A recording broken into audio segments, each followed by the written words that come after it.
നമ്മളിപ്പോൾ ഈ വിഷയത്തിൽ കഴിഞ്ഞ കുറച്ച് ദിവസങ്ങളായി കോൺഗ്രസ് ചോദ്യം ചോദിച്ചുകൊണ്ടേയിരിക്കുകയാണ്. അതിന് കാരണങ്ങളുണ്ട്. കാരണം ഈ വെടിനിർത്തൽ ഉണ്ടാകുന്നു എന്ന് നമ്മൾ ആദ്യം തന്നെ അറിയുന്നത് ഡൊണാൾഡ് ട്രംപിൻ്റെ ഒരു ട്വീറ്റിലൂടെയാണ്. അതിനുശേഷം തുടർച്ചയായി പിന്നീട് അടുത്ത ദിവസവും അദ്ദേഹം ട്വീറ്റ് പുറപ്പെടുവിക്കുകയാണ്. അതിലൊക്കെ അമേരിക്കയുടെ ഒരു ഇടപെടൽ ഉണ്ടായിട്ടുണ്ട് എന്ന് എടുത്തു പറഞ്ഞുകൊണ്ടാണ് അദ്ദേഹം 2 ട്വീറ്റിലും കാര്യങ്ങൾ പറയുന്നത്. ഇന്നലെ മോദി അഭിസംബോധന ചെയ്യുന്നതിന് തൊട്ട് മുൻപ് അദ്ദേഹം നടത്തിയ പ്രസ്താവന, അതാണ് നമ്മൾ ഈ ചർച്ചയുടെ തുടക്കത്തിൽ കേട്ടത്. ഇത് കൂടാതെ തന്നെ മാർക്കോ റൂബിയോയുടെ ട്വീറ്റിലും ഇത്തരം കാര്യങ്ങൾ തന്നെ പറയുകയാണ്.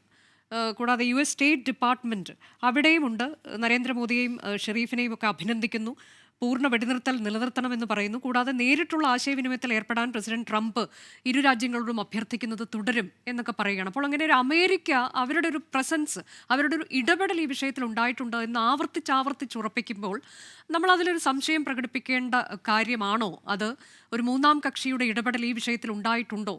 ഇതുവരെ നമ്മളുടെ കീഴ്വഴക്കം പോലെ അല്ലാതെ അങ്ങനെ ഒരു സംശയം അവിടെ ഉയർന്നു വരുന്നുണ്ടോ, ശ്രീ നിർമ്മല എബ്രഹാം?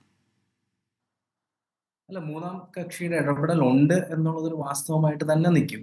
പക്ഷെ എന്ന് പറഞ്ഞതുകൊണ്ട് അത് കാരണം മാത്രമല്ല ഇതൊരു സീസ് ഫയറിലോട്ട് എത്തിയെന്നുള്ള ഒരു വാസ്തവം കൊണ്ടുണ്ട്. കാരണം അമേരിക്കയെ സംബന്ധിച്ചിടത്തോളം ഡൊണാൾഡ് ട്രംപിന്റെ ചരിത്രം നോക്കിക്കഴിഞ്ഞാൽ അറിയാം, അദ്ദേഹത്തിന്റെ ആദ്യത്തെ ടേമിൽ 2016-20 ഒരു യുദ്ധം പോലും നടത്തിയില്ല എന്നുള്ളതാണ് അദ്ദേഹത്തിന്റെ ഏറ്റവും വലിയൊരു USP ആയിട്ട് ഈ ഒരു ഇലക്ഷനിലും അദ്ദേഹം ബാധിച്ചുകൊണ്ടിരുന്ന കാര്യം.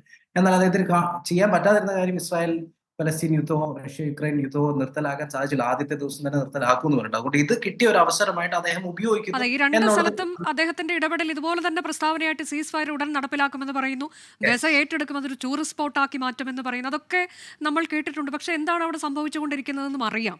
അപ്പൊ അതുപോലൊരു വിടവായത്തം എന്ന തരത്തിലേക്ക് നമ്മൾ ഇതിനെ കണ്ടാൽ മതിയോ? കാരണം ഇത് ഇന്ത്യയുടെ ധീരമായ നിലപാട്, ഇന്ത്യ വെടിനിർത്തലിലേക്ക് പോയി എന്ന്, അതായത് അവിടുത്തെ DGMO കേണപേക്ഷിച്ചു പ്രധാനമന്ത്രി പറഞ്ഞതുപോലെ. അപ്പോൾ നമ്മൾ തൽക്കാലത്തേക്ക് അതൊരിക്കലും നിർത്തിവച്ചിട്ടില്ല എന്ന് പ്രധാനമന്ത്രി ഇന്നുകൂടി പറയുന്നുമുണ്ട്. അങ്ങനെയാണോ അതിനെ കാണേണ്ടത്?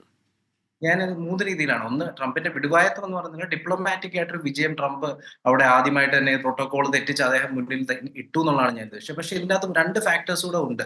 ഒന്ന്, തീർച്ചയായിട്ടും ഇന്ത്യ ചെറുത്ത അറ്റാക്സുകൾ നമ്മുടെ ഡിഫൻസും വളരെ സ്ട്രോങ് ആയിരുന്നു. 2, പാകിസ്ഥാനിലെ ഇന്റേണൽ ഇഷ്യൂസ്. നമുക്കറിയാം, നമ്മൾ ഈ ഒരു യുദ്ധം ഒരു മാസത്തിനപ്പുറം ഇതേ ഇന്റൻസിറ്റിയിൽ പാകിസ്ഥാനെ കൊണ്ടുപോകാൻ കഴിയില്ലായിരുന്നു എന്നുള്ളൊരു വാസ്തവമാണ്. കാരണം അവർക്ക് ഇന്റേണലി തന്നെ ബലോചിസ്ഥാനിലെ ഇഷ്യൂ ഉണ്ട്. കഴിഞ്ഞ 4 വർഷം കൊണ്ട് 5 ഇരട്ടിയാണ് അവിടെ കൊലപാതകങ്ങൾ കൂടിയിരിക്കുന്നത്, അവിടെ പ്രശ്നങ്ങൾ കൂടിയിരിക്കുന്നത്.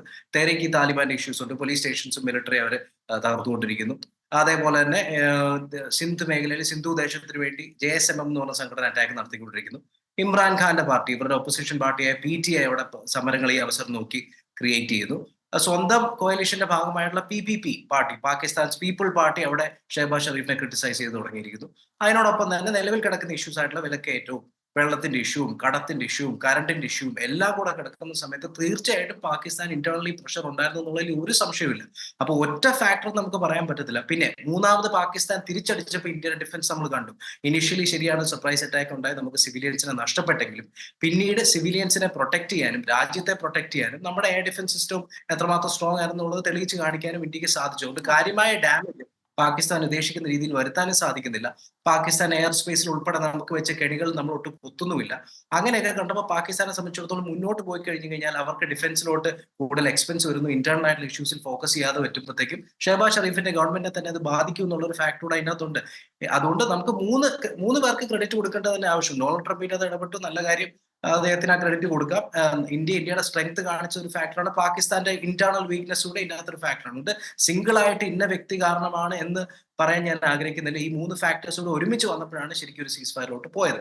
അതെ, അപ്പോൾ ആ 3 ഫാക്ടർ എന്ന് പറയുമ്പോൾ അത് നമ്മളുടെ ചരിത്രത്തിൽ നമ്മൾ ഇതുവരെ ചെയ്യാത്ത ഒരു കാര്യത്തിലേക്ക് പോയോ, നമ്മളുടെ പ്രഖ്യാപിത നിലപാടിൽ നിന്ന് മാറിയോ എന്ന ചോദ്യമാണ് അവിടെ പ്രതിപക്ഷം ഉയർത്തിക്കൊണ്ടിരിക്കുന്നത്. പ്രത്യേകിച്ച് ഇന്ത്യ പാക് എന്നുള്ള വിഷയം അത് വളരെ സെൻസിറ്റീവാണ്. ഇന്ത്യയെ സംബന്ധിച്ച് അതിലൊരു മൂന്നാം കക്ഷി ഇടപെടൽ പാടില്ല എന്നുള്ളതാണ് നയം. പാകിസ്ഥാൻ ആകട്ടെ അത് ആഗ്രഹിക്കുകയും ചെയ്യുന്നുണ്ട്.